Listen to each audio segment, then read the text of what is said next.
told my lady that they saw me at the movie. Hey, it's your girl Tiffany Nicole from Small Red Communications, a marketing firm based in Miami. And we're here with recording artist Nicious, a reggae sensation. How you doing? Good. I'm doing good. Great. Thank you so much for taking, time out your busy schedule to sit down with us and give your fans a close-up and personal behind-the-scenes look at you. Well, I'm very much happy to be there myself, and it's a great pleasure and honor for me to be with you tonight, Okay, great. So we have some questions for you. We're not going to take up too much of your time, but we definitely just want to, get a little more closer to knowing who you are as an artist and also as a person, too. So, one of the main questions we have is, do you remember your first introduction to reggae music? Yes, very much so, because actually I grew up in an island where reggae was something I raised up hearing, and I thought it was just a part of me from that time.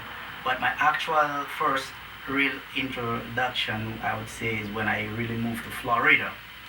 I met with some friends and we formed a little group together. We were doing music together, and I guess that's where everything, get together and came as one, and I could have pursued it.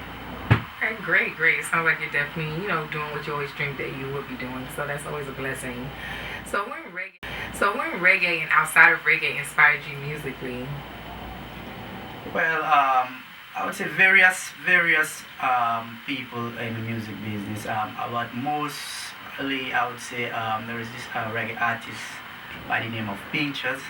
Okay. Yeah, I really always used to love his style and his originality, the way he sung, and from that time I always had a special connection with music too, feeling that I can do something similar to what he's doing, or if not better than what he's doing. And what about right now? What's a non-reggae artist that you're listening to currently? Well, right now, there is Rihanna, which is a very fantastic lady in the music industry. Nice. And also we have a lot of young artists. Kanye West, I like his style, which is hip hop, and also Mr. Kelly, R. Kelly, all them little slow and because I'm a lover's rock type too. Nice. Okay, Yes. cool. So it sounds like you definitely have a very broad, background of different music genres, and I'm pretty sure that it's going to add to your album, and fans can get a look at that as well later on. So next question. I know you've been all over and performed in different places because you're originally from St. Lucia, but what would be the place that you were most likely to perform, like the top place where you have to perform at? Well, honestly, I look at it on a very broad sense. I look at it on the global aspect of it first, and also in my planning, I know I have my album which is going to be released in St. Lucia, which I would mostly say St. Lucia would be the first place, really, because that's where I'm transporting my music to, and to the people who have brought me up, because I'm a product of Your environment. of my environment, Exactly. So definitely I would love that very much, to be down there Well, performing. sources told us that you did take a trip to St. Lucia recently, so we will touch bases on that shortly after the break. So when people think of, we're going to get a little serious right now, if you don't mind. But when people think of reggae, they generally think of Bob Marley, they think of peace, positive lyrics. But how do you define reggae, and what does it really mean to you? Well, reggae is it's a culture, It's a very strong culture, powerful one to which I think it can, right now, it is in it travel the globe, and people seems to be in every nation, every culture seems to be really embrace reggae, and reggae is a powerful music, It is, yes. Yeah. So when you listen to Bob Marley, look at Bob Marley for instance, I don't care where you're from, where you're born, or your race, every man know him, and that is just one individual.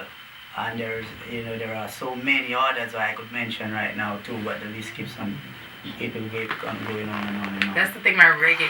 It's really bigger than what it seems. It's so many different genres and styles within reggae, and it's really beautiful when you really dissect it. That's why I love it. Yeah. And you see something on my free time, instead of just going and do something else, I rather just out there writing and doing and and doing reggae. And I think and I believe that I'm a messenger too.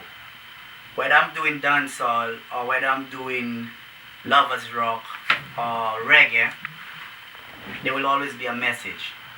First of all, if I'm doing dancehall, I don't want to be degrading the young ladies, you understand, or saying the youths them. You try to give them a firm brain, uplift them, because that kind of thing I believe in, because that's a part of what reggae is, you understand? But speaking of that, reggae is now moving into different, eras where the beat is now fused with R&B, rap, rock, and just about every musical style you can think of.